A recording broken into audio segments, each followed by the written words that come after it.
Welcome to Life List, a birding podcast.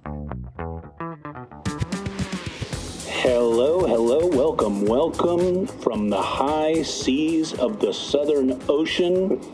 I am George Armistead at Life List, a birding podcast with Alvaro Jaramillo. Alvaro, what the heck are we doing here, man? So we're in the middle of the ocean. Hello, everybody. And several things to celebrate. The first one is this is the first time we've done this live and both of us together, which is great, you know? Yeah, first time in person, man. First time in person. Crazy. Yeah. It's yeah. Like we've been doing this, like a little over a year now, and... Yeah. It feels like 8 years, but it feels like a lot longer. But yeah, like here we are, we're actually doing it in person for the first time, and we're smack in the middle of the Southern Ocean practically, somewhere just edging off the Falkland Plateau towards South Georgia. Right.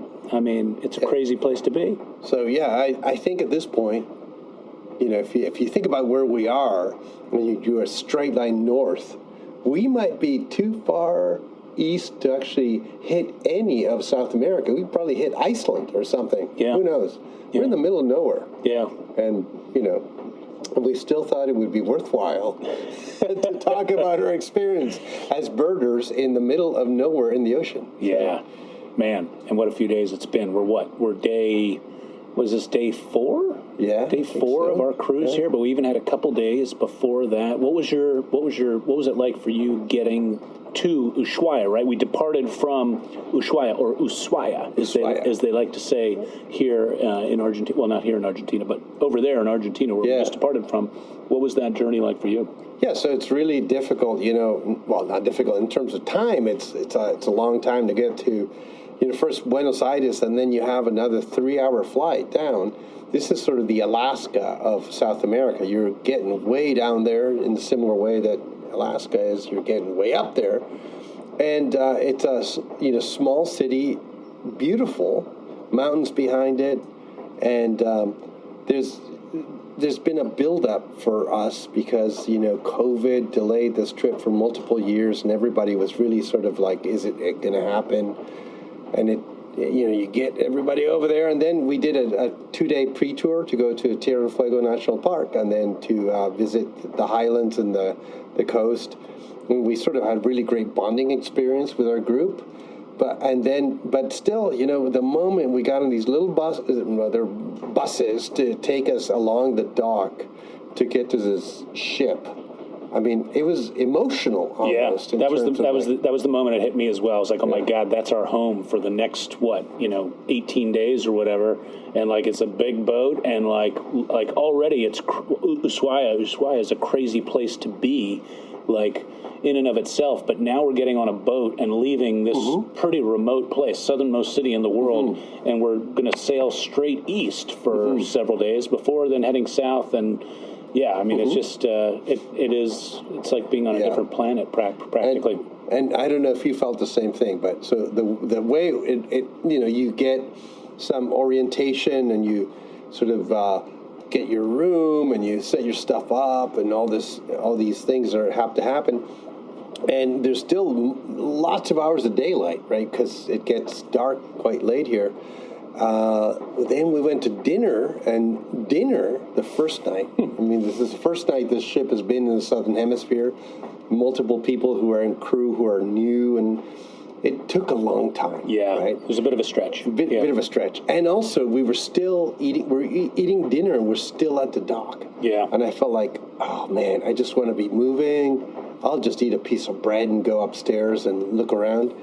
And there was a moment, it was like, I just felt like going like, just get this thing going, please. You know, it's like really, and I think a lot of people felt that, you know, they had to do their stuff and whatever, but it's just the excitement was palpable. And then to be told to sit down at a table and eat, it was like, we just wanted to go birding. Yeah, like, let's go. Yeah, and especially, as you say, like, this trip has been a long time coming, right? Like it's been, you know, twice postponed, thrice postponed, depending on, you know, who you ask or when you start counting. But man, it's like, it's just been crazy. Like, and we finally get on the boat. We've been in Ushuaia a couple days, and you're like, all right, here we go. And then it's like, nope, sit down and have a huge meal that's going to take a really long time. and then, by the way, the daylight's going to run out really before you get going. Yeah. So it did feel like a little bit of a false start, and definitely there was a lot of anxiety, it felt like. But man, we woke up the next morning to a pretty day, and there's a lot of seabirds around, black-browed albatrosses sailing around all over the place, southern giant petrels following the boat super close, just birds. And, if people sort of want to get the sense of what this is like, you're not on a big cruise liner. You're on an expedition ship, so it's smaller, but it's still pretty big boat.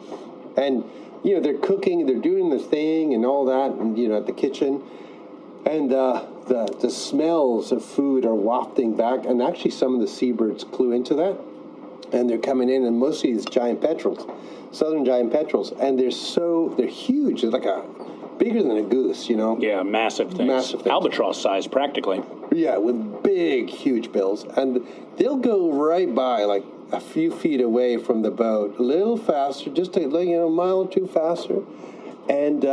And you can see their eyeballs looking at you as you go by. They're kind of creepy. They got a little creepy. I know, creepiness they to got them. creepiness. Yeah. You'd also, people are like, oh my God, this is so awesome. Yeah. Because you've seen these things on TV or wherever, nature shows, and they have no fear. Yeah. No fear. True. And they just go right by, and they know we're the sort of slow turtles in this world moving through whatever, and and there's big boat, and then they just like cruise by and do whatever they want. And sometimes they just pop out like 40 feet in the air and drop down to the ocean. Yeah. For fun. They're roller coastering around us all the time, sometimes at arm's reach practically, and then seconds later, skying up or skying down to the water. It's crazy. Yeah, so let me ask you this, Alvaro. I know you had some pre-cruise stuff you did. Mm-hmm. What was your favorite thing you saw on land before we got on the boat? Favorite thing you saw around Ushuaia, and also, what was your favorite thing you ate or drank? Oh, okay.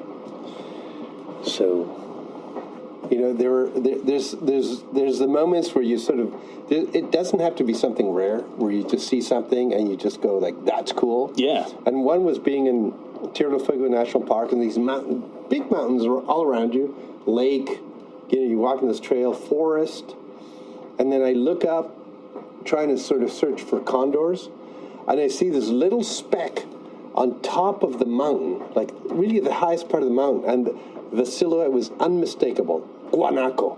Oh, right? wow. Right, guanaco, the camelid that's down. And I just said, guanaco. And I put the scope on it, and people are like, how'd you see that? I don't know. I mean, it was one of those things that it was obvious when you saw it in your binoculars. It was, but the local guides, Esteban and Isabel, they said, we usually don't see guanacos here at all until winter. They come down. So I thought that was like I've seen many guanacos in my travels, but I thought that was like, it felt better than the average. Yeah. They're not, it wasn't by the side of the road or whatever. It was like way up there. So that was fun. Yeah. And then some folks on our drive over spotted Magellanic woodpeckers, so we stopped and looked at them, and they're just a fantastic creature, of course, And then when we walked up to the glaciers, the bird I really wanted to see was the Melandera finches. Melandera finches are the best. There's the white bridled and the yellow bridled, and I always get them confused now. Yeah. Because, the thought was to have the name kind of match so they were sound similar. It was better when it was the black-throated finch, because it was like obviously different, But canary-winged. Canary-winged or whatever, and now so it's like the yellow bridled finch at that point that we're seeing, and I'd never seen this southern form, and I was just sort of really excited to find out, and it took a while, kind of climb up, and it felt like the waiting and the looking and hearing it, I was like, oh, there it is. It was just, the build-up was just perfect. Yeah. So I enjoyed that. And you had a nice hike up to that spot, too. That's a pretty spot. Yeah. And then food, asado de tira. I think I mentioned it on the last podcast. Yeah. That's the first thing, and I had it twice. Wow, you're a glutton. You're a glutton. Shameless. Yeah, but then somebody else gave us something else that was really good to try out. Ricardo. The vacío. And then I realized I should have had vacío. Yeah, that was ridiculous. I was like, I ordered so wrong that night. I had my first meal in Ushuaia. It was like, I arrived in that night and I hadn't really eaten. It was, it's a long way to get down here, and it's worth every second, but it's a long way to get down. And, so I got in and I was like, I was tired, but I was like more hungry than tired. Like sometimes I might have just gone right to sleep, but I was like, you know what? I need myself a good Argentine meal. So I went straight into a parrilla nearby, one of these Argentine grills, and I was like, all right, I'm having the cordero. I'm having I got the Argentine lamb. I got the provoleta, which is one of my favorite things. Yeah, that was a good order. You did that. I like that. Yeah, it's always one of my favorites, and like I ate the whole thing myself. And it's cheese. Yeah, it's just grilled cheese. Yeah, it's grilled provolone cheese, and they've got like some olive oil and some oregano. A little bit of salt. If I remember right. A little salt. Tiny, yeah, a little pinch. Yeah, just a pinch. Like if a huge man's hand pinched the salt. Yeah, sort of a giant handful of salt. It's really nice. But yeah, man, it's good. And then I did get some grilled vegetables as well, which were delicious. And I ordered myself a bottle of the finest Malbec I could find. And we're in Argentina. Like, dinners are late, and they eat large portions. And I placed this order, and the waiter looks at me and he goes, this is a lot of food. And I was like, yes, it is a lot of food, and I will eat as much of it as I possibly can. I got to say, I couldn't eat it all, but man, I put in. It was a yeoman's effort. I did good work there. George, I mean, I know some of the listeners will know this. Eating sometimes is a sport. Yes. Where you just do it. Yes. Because you're competing. Exactly. With yourself. Yeah, it really was. I was like, this is like, I'm both embarrassed and proud of myself at the same time with that meal, and but it was sweet. They the restaurant was full, so they actually sat me at the bar by where all the staff was working, and I got to talk with them a little bit. They were like, this guy just came here for a proper Argentine meal, and they by the end they were like, you're all right, man. You're a good dude. It's a time where the slow claps happen. Yeah, exactly. As I walked out, I almost got a slow clap. I felt the slow clap building. Yeah, no. Food here is not varied. No. There's like limited menu, but limited. Some good pasta, options.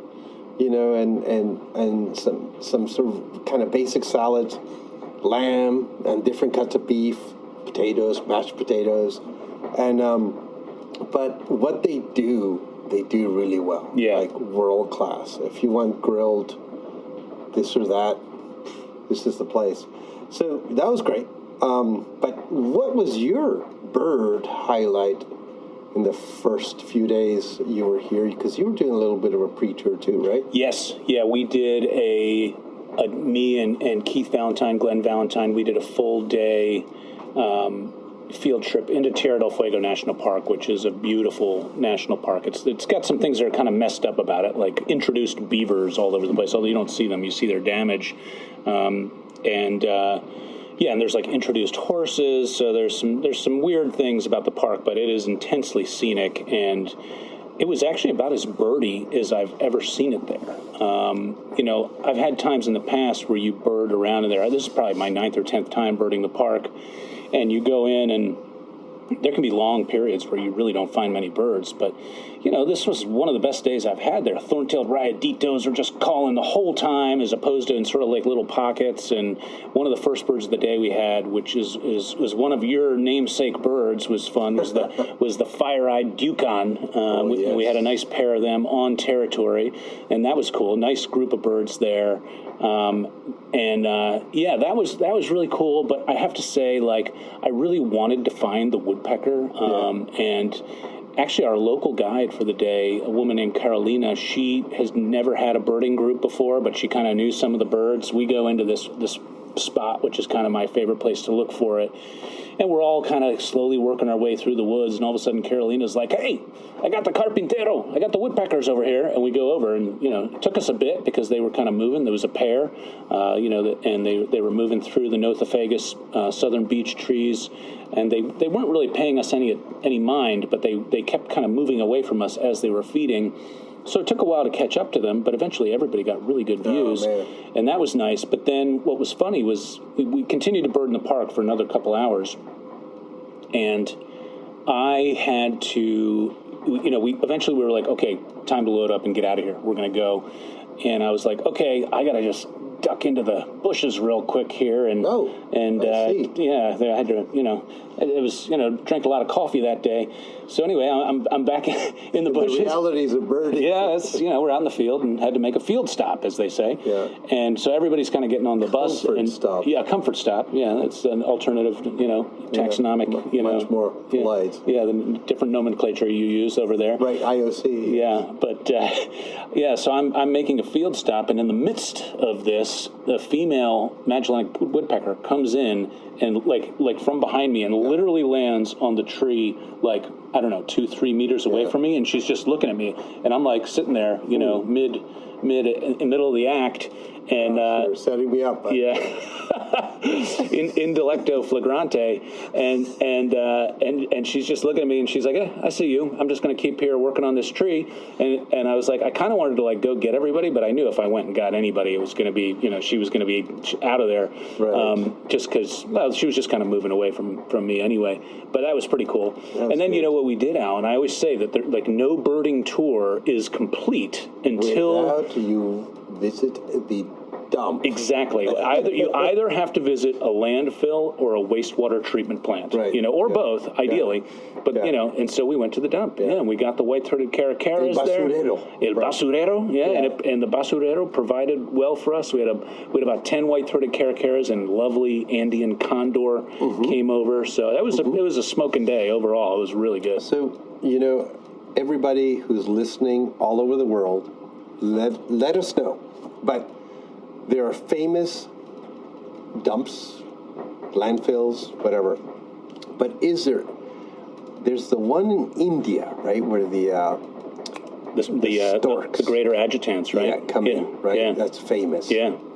Best place in the world to see that bird. Yeah, it's like practically the only place, yeah. And then this might be the only other thing that's similar, right? The best place in the world for this one species, white-throated caracara. Yeah.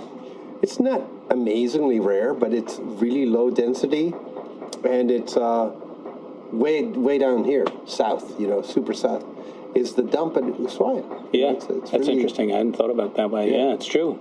Yeah. Because you can say, well, you can go see the crow at the Brownsville dump, but the crow is actually all over Mexico. It's not the best place. It's the best place in the ABA, but right. Not the best place in the world. Yeah, and it's not, and of course now the crow is a lot harder than it used to be. Mm-hmm. But yeah, I think that would be an interesting podcast itself, Al. Maybe like top 10, dumps. Top 15 dumps that you've birded, Some good stuff there. And so let me get back to Deucon. Yes. Fire-eyed Deucon. Yeah.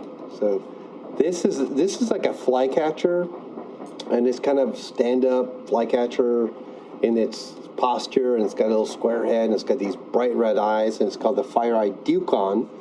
And it's like, what is a Deucon? Well, there's a finch called the Deuca finch. Now it's called just Deuca finch, right? Yeah, it used to be common Deuca finch. Now it's just Deuca finch. Deuca finch. Yeah. And the Deuca is named by, the Mapuche people way back in Chile, and it's just called the Deuca. And it got the name, sort of from that to the English, and even scientific name. And the Deucon means the big Deuca, because it's gray and white, just like the finch. Nothing to do with the finch, but the colors are similar. And then so it picked up the name in English, and it's got red eyes. And then we used to be at field guides where people got bird names. Yeah. And I think I'm one of the few that has 2 bird names. Yeah, that's a rare distinction. Rare. And one of them is the fire-eyed Deucon, because my eyes go red. from birding. Like I just have really dry eyes, and I'm stupid, so I don't put like drops in my eyes or wear shades or anything because I can't bird with sun. Yeah, you don't bird with sunglasses. That's a topic too because I cannot bird with I cannot see color with sunglasses, so I just can't do it. So my eyes were always red, and it's like, you're the fire-eyed dukon, and that's where that came from, my namesake bird. And we'll leave the other name for another time, but I'll just let you know, George is the owl. That's right. Yeah, and we can talk about that later. Okay. Yeah. Another day. Yes. Another day. Yeah. So, just so folks, I feel like I'm looking around in this setting where we're recording right now, and it's so. Usually, Al and I are looking at each other on our laptops and are on opposite sides of the country. I actually kind of block you out, but I don't blame you. I would do the same thing. And Sorry, but right now we're in the observation lounge deck of our ship here, the Ocean Diamond. There's a piano in the corner. Grand piano. But the one thing that's freaking me out a little bit, Al, is that chair. There's a chair. Is that Shackleton? Yeah, exactly. I'm like, who? Yeah, and it's just there's a chair, like a swivel bar stool, and it keeps swiveling, and it's just swiveling the entire time that we're talking. And now, it almost stopped there for a minute. And I was like, that would be a little too much. But yeah, maybe it's the ghost of Ernest Shackleton. I don't know. Best not dwell on it too much. But anyway, if you hear some weird creaks and sounds, or if we just sound a little bit different, that's part of why it is the way it is. Yeah, there's engine noise. There's stuff rattling. Things are moving around. Yeah, it's the best. So we just concluded, and now you let me know if I'm moving too fast here, if I've forgotten anything, but I thought we would just tell folks a little bit about what we just did the past couple days. Right. We were at Las Malvinas, the Falkland Islands. Yeah. We spent better part of 2 days exploring the Falkland Islands, which of this whole circuit that we're doing here actually has the most endemic birds of any place that we're going to visit. It's got a nice little array of endemic taxa, but we started out on Carcass Island, which I keep saying they're mispronouncing the name of that place. It should be Kick-Ass Island, because that place is awesome. Kick-Ass. Yeah, Kick-Ass. Yeah. Yeah, I mean, Carcass. Kick-Arse. Carcass kicks ass. It really does. It was definitely my favorite place that we visited. But we went there, Carcass Island, and then from Carcass we went on to West Point Island, which was also pretty darn cool. And then this morning we spent half a day in the Stanley area, which is the last town we're going to see for a couple weeks now, till we get back to Ushuaia. And now we're sailing on to South Georgia, and I hope we'll record again after South Georgia, because South Georgia is pretty much one of the most spectacular places in the world. But at any rate, tell me, Stanley, of the sites we visited. Wasn't Stanley like on the Three's Company? Three's Company. He's like Mr. Roper or something. Stanley is Norman Fell was the actor. Okay, all right. Norman Fell, who I believe is from Philadelphia, and here we go. Yeah, here we go. I got to double check that, but somebody told me that recently that Norman Fell was actually from Philly. But yeah, I don't know that he had a whole long list of other. By the way, just sorry about Philly baseball. Oh yeah, I know. Yeah. Last time we were talking, but let's just go into happier things. Let's not talk about that. Yeah, the Phillies lost. They put up a good run, moving right along. There's a lot of Houston fans on this boat, which has been kind of painful. Yeah, but I know. Gosh. Anyway, So we went from Three's Company to the Phillies. From Stanley. Right. Stanley. Yeah, you really threw me a curveball there. Curveball, look. Yeah, there we go. Right, there we go. Yeah, so, but for the Falklands, what do you think, what struck you? You'd been before, right? But it's been a long time. Actually, I haven't been to any of those places. I think I went to 2 different islands, and then I never went to Stanley. Oh, wow. So, yeah. That's unusual. That's an unusual circuit. No, unusual. I was...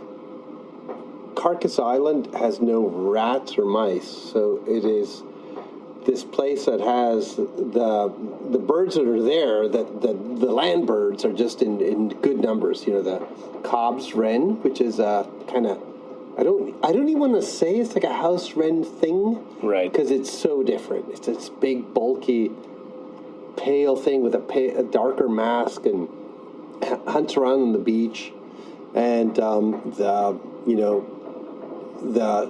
tussock bird. Yes, the tussock bird. And a lot of the birds here have alternate names. So tussock bird is Blackish cyclodes, and those two sort of were really just great to see. And the tussock bird comes to you like 2 feet away. I forgot how, to say that they're approachable is really would be a tremendous understatement. I was videoing one with my phone, and I thought, oh, this thing's going to hop right onto my foot, and then it literally just walked right between my legs and out the other side, and I was like, where the heck did it just go? Right. Yeah. Yeah, they're incredibly tame. So, we were looking at those things, and there's like Falkland steamer ducks and the kelp goose, the upland goose, the ruddy-headed goose, and all this other stuff going on. And then you think, oh, gosh, what else is over the hill? It's like, oh, Gentoo penguins. Yeah. What the, Falkland skuas, which are a form of the brown skua, but ask me, and I tell you it's a different species. Yes. And there's a lot of that here, too. So you talked about the high endemic numbers. I think it's higher. In the future, it'll be higher. And even the grass wren, which is like a sedge, it's not a service to the grass wren to call it a sedge wren because it's so different, Right. Like they're related, but they're not, Phenotypically, it gives folks an idea of what these things look like, but that they've been lumped together doesn't do the bird any service. It's a whole different thing, I have not been here. I mean, I was here before my kids were born. It's like, it's a long time. Yeah. So to be reacquainted with these things, and a lot of things I actually even have written about or done, texted on my proposals about and all this kind of thing, it just, it was great. I was just like, wow. I mean, what was it that I couldn't come back here earlier? Yeah. But things, life, whatever, right? It just didn't happen. And I was overjoyed by the whole deal. Just fantastic. I just thought it was great. And what were your thoughts about that car? Yeah, I mean, I think I remembered it. I'd been here twice before. I've done the same route twice before. Once in 2009 with my father, which was pretty special. My first trip to Antarctica was with my dad and several of his friends was the tour group. And then I came back in 2011 and led it as a tour with a bigger group. And the 2009 tour was almost these exact same dates in November. Mm-hmm. So it's that trip is kind of, knocking around in my head a lot as we move along here. I remember this, I remember that. And in my mind, I'd kind of taken Carcass Island and West Point Island. We did these few days exactly as I did them in 2009, and I'd kind of mushed them together. And now as I've gotten here, I've been able to extract each site, from the mush that was in my brain, and I was like, yes, I remember this route on Carcass Island, and yes, I remember how it works here at West Point Island. Stanley, I remembered actually pretty well, but the other two sites I'd kind of mixed up and mashed together, and I just love Carcass Island. It's a spot, we had half a day, really just a couple hours is all you have time for it. A lot of these sites, that's the one thing that kind of stings, is you want to spend more time at every place. Yeah. But Cobb's wren, I'd seen it before. Yeah. And I wanted to see it again. And there was more of them than I remembered. There was a lot more grass wrens than I remembered.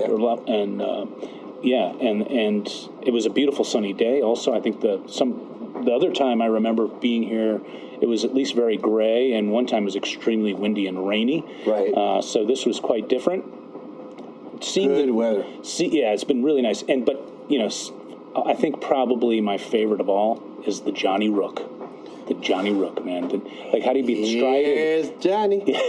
The striated caracara is the endemic raptor to the Falklands. It's actually on the mainland too, but the Johnny Rook is hardly ever seen. Like in Tierra del Fuego area. Yeah, down around Cape Horn. Cape Horn, yeah.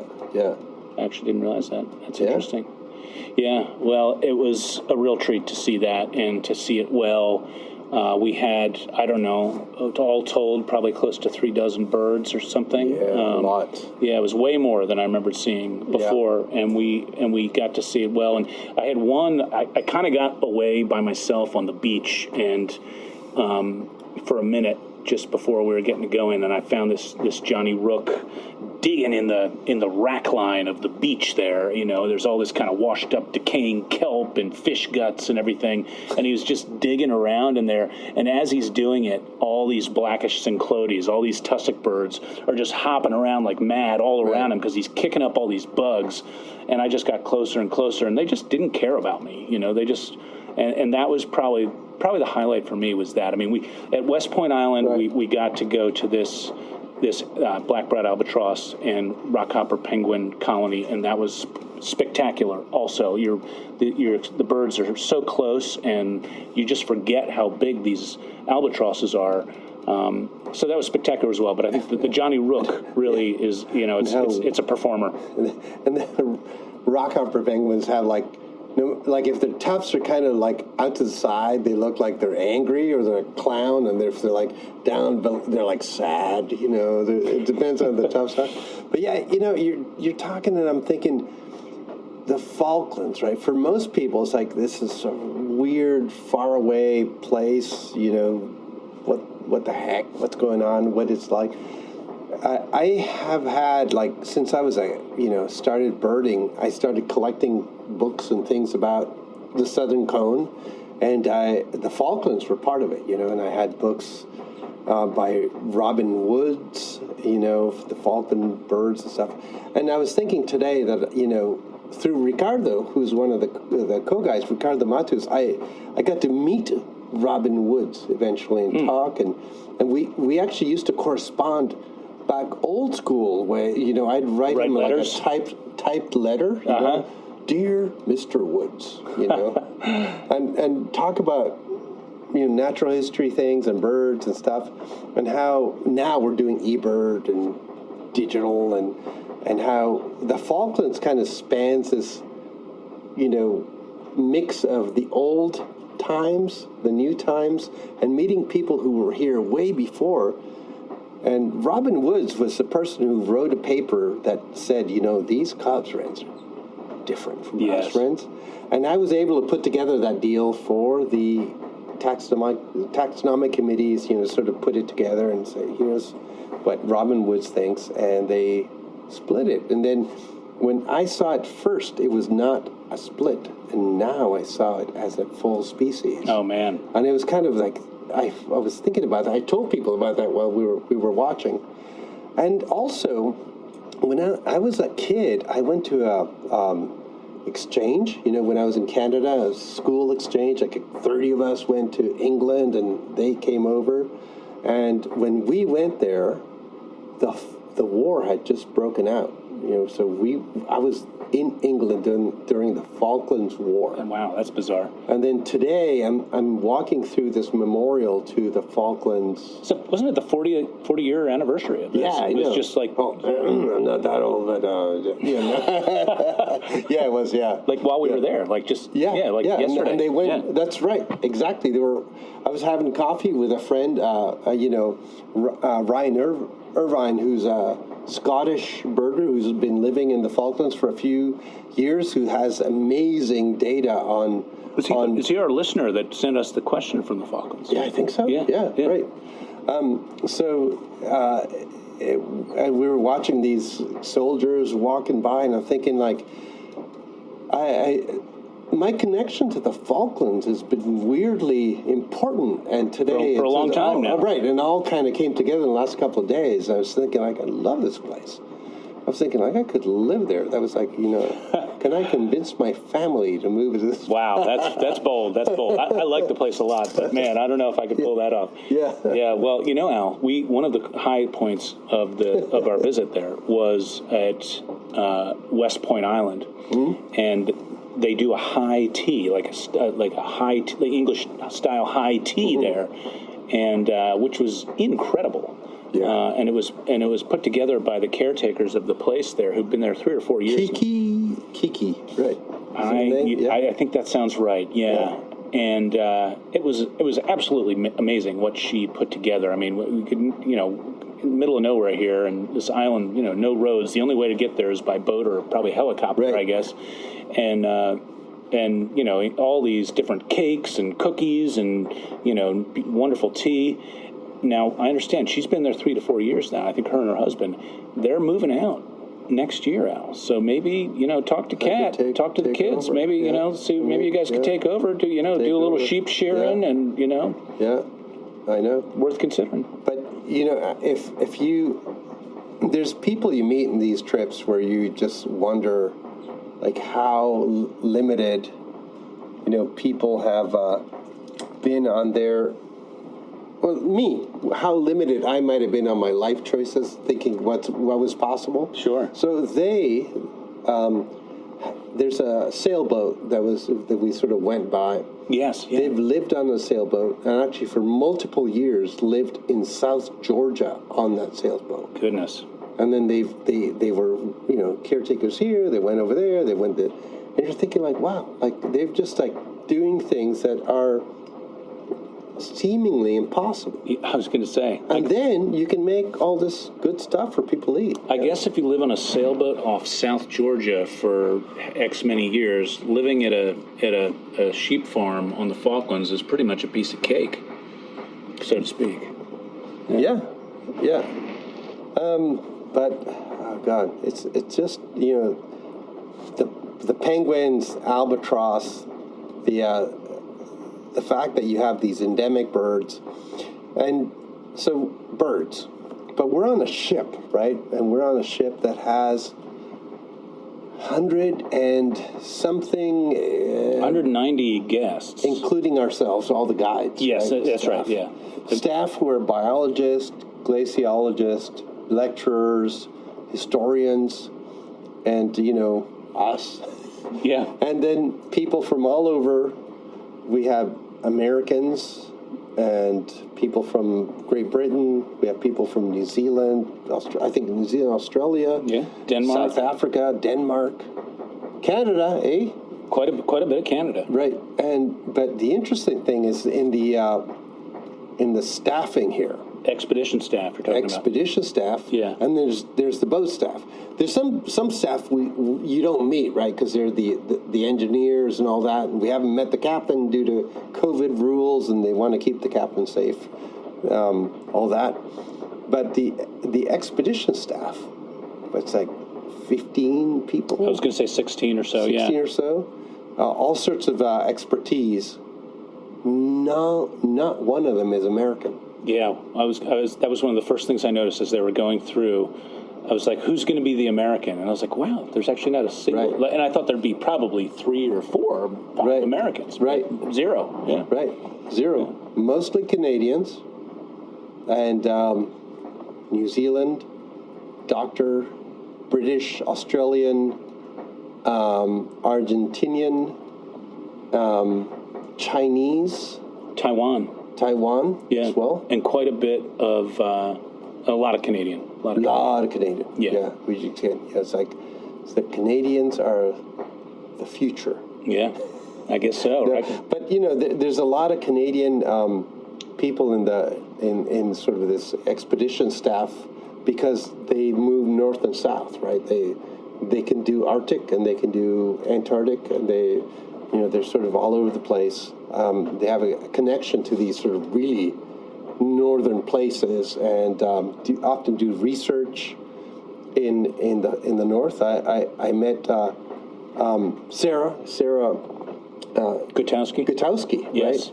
We were talking about the fact that I'd read her papers about Thayer's gulls and satellite tracking them from Devon Island north all the way to Vancouver and further south, and it's just like I was amazed that we have this level of quality folks who are doing research and all sorts of stuff.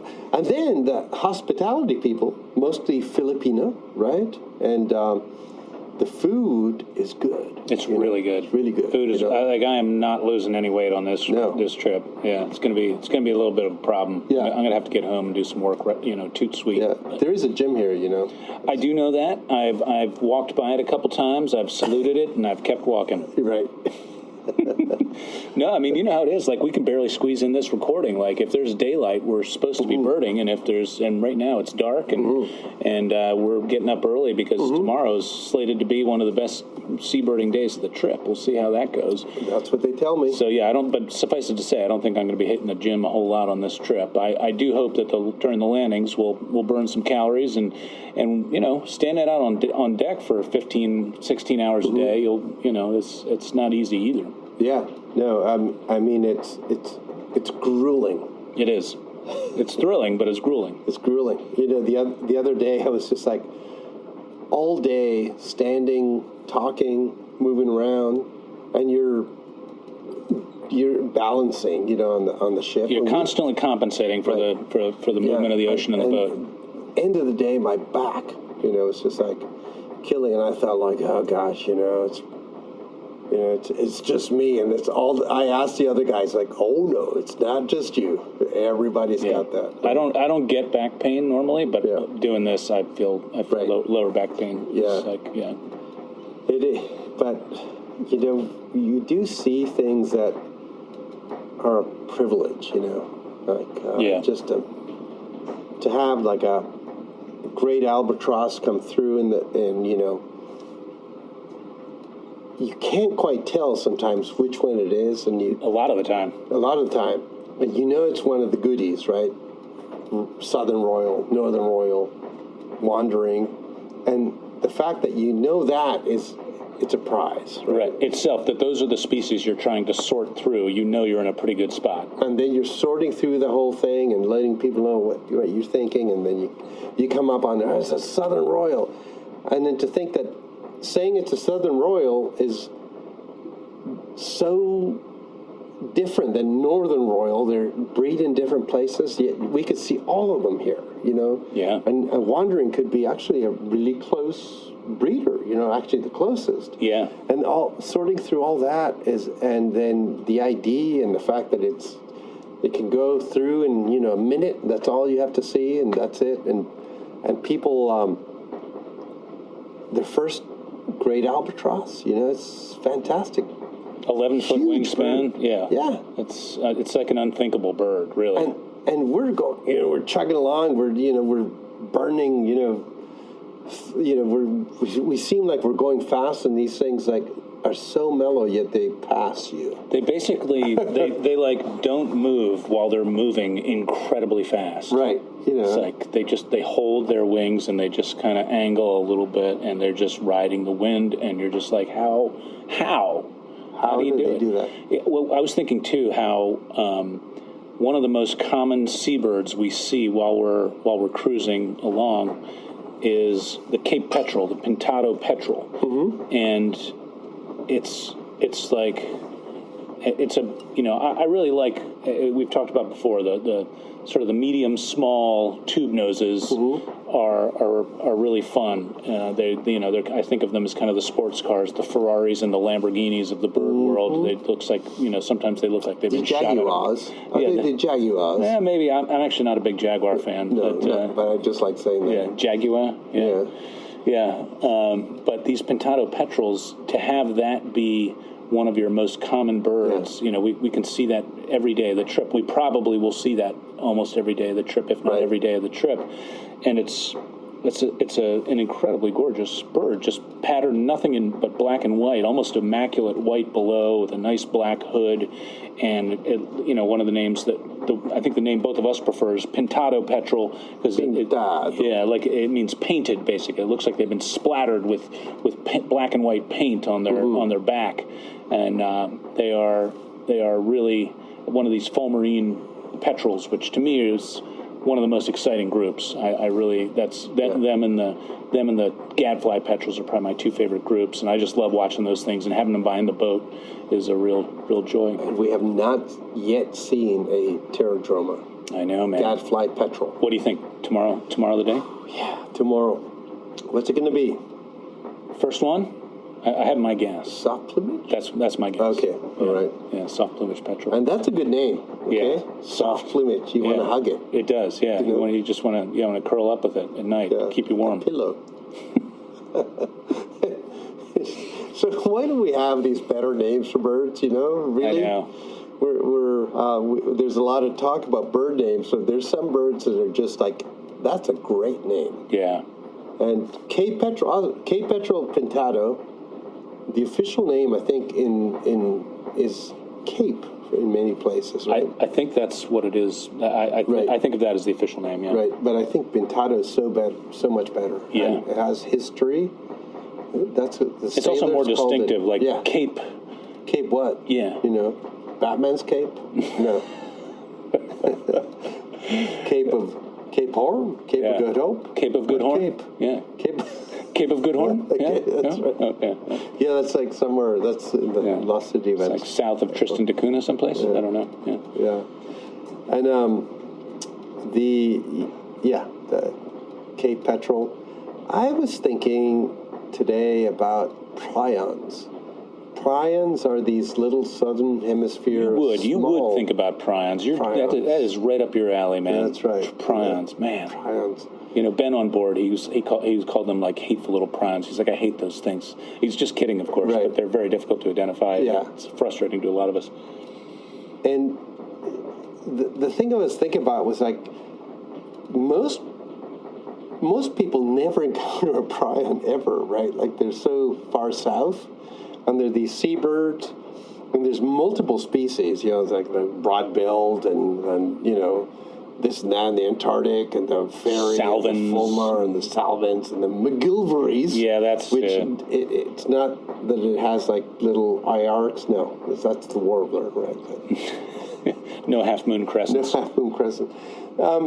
But they vary in their bill size, and they have these little things to filter in the bills, almost like a shoveler, like right? a lamellae. Lamellae. Yeah. It's like, that's a good word, lamellae. I like using that one. I throw in lamellae whenever I can. Yeah. One lamella, many lamellae, right?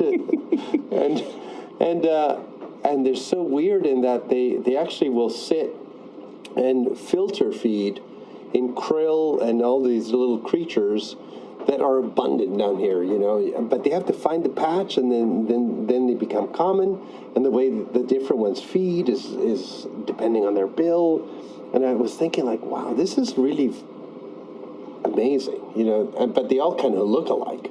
From a distance, from a ship, there's a prion, and then I was told today that actually, there's somebody on the ship that had to do with the development of there's proteins that are, do you know the whole prions? Oh, yeah. The proteins that actually can reproduce, and they're, I know about this. I remember that term in that context, but I couldn't really tell you what it is. Yeah. They're weird, and they're a protein. I'm not going to say any more before I get, beyond what I know. But they were called... Stay in your zone, Al. Right, Stay in your zone. They were called prions, same word, different pronunciation, because it was like protein, blah, blah, blah. It's actually sort of... Like an acronym? Or? Acronym, the whole thing. And nobody checked to see if the name had been taken before. So now we have prions and prions. They were probably like, it's a bird, nobody cares, so we can just go with it. Let's go with it. So I've had people who are in the sort of more biology, sort of molecular biology field come on a tour and say, I'd love to see a prion. And I was like, a what? A what? Prion. Yeah. Prion. But they were called whale birds, too, in the past, because I think, I'm not sure if they were found where whales were found, or if they eat the same thing as whales, like the krill, so they were associated or whatever, but it all makes sense because they have this lamellae and the... Sort of like baleen. They're baleen. They're little, tiny, flying little whales. They should call them... Whale birds. No. Or lamelline, baleen, tube noses. Right. Maybe. Yeah. No, maybe not. That's probably the worst idea I've ever had. and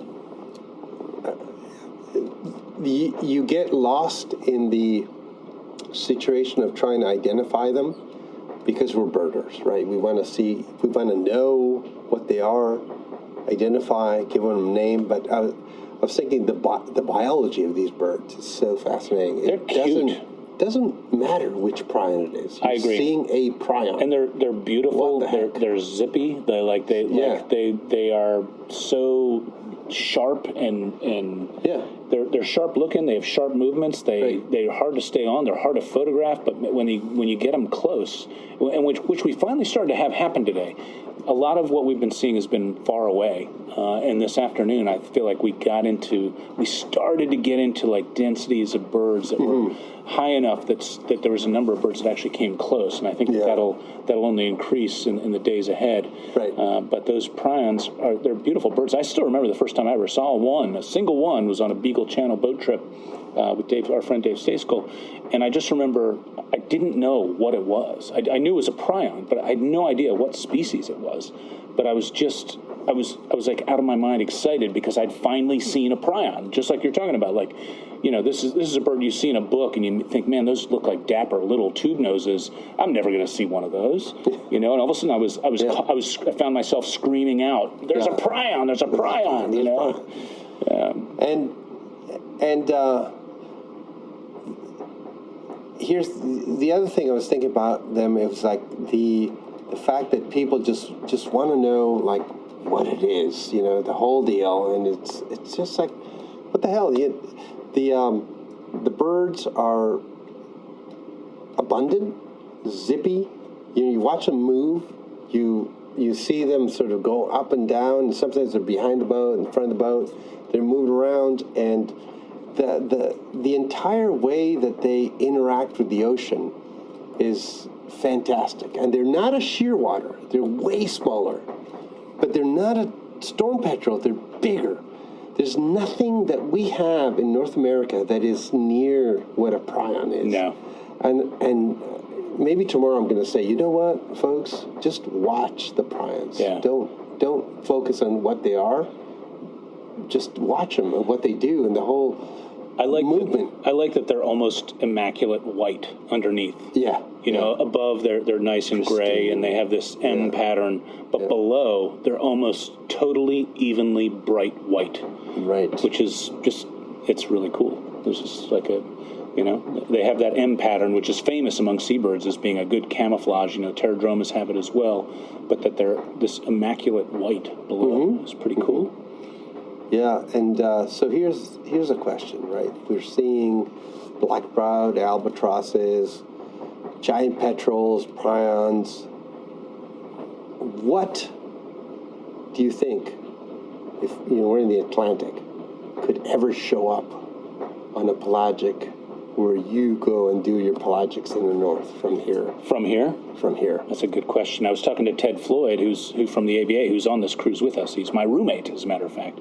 He's the editor of Birding Magazine, and we were calling an article our friend Ned Brinkley did for Birding Magazine some years ago, which was like the next 10 birds to occur in the ABA area in this region. They're always wrong. It was like somebody did an analysis, and Ted was telling me, I didn't know this, but he was telling me that someone did an analysis on each of these, and what was most incredible about them was how spectacularly wrong all of them were.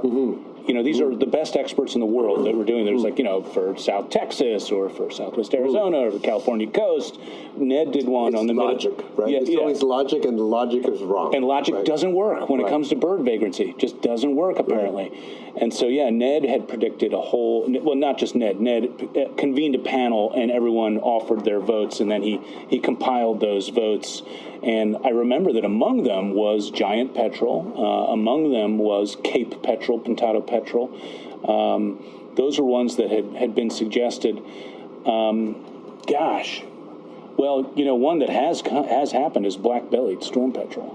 That was weird. That was on that list, and it did happen, and it has happened. Brian Patterson's had them off North Carolina a number of times. I guess one that hasn't occurred yet. Geez, man. I mean, black-broweds obviously get up there, and yellow-nosed have gotten up there. Maybe just based I don't know that there's a solid white-chinned petrel record for the Atlantic. Right. I know you've had them, and they've been in California. Yeah. And I know you've had one, right? Not two, but you've had one, and there's maybe one or two others for California. At this point, maybe 3 or something. Okay. Yeah. Right. And I know Todd Haas.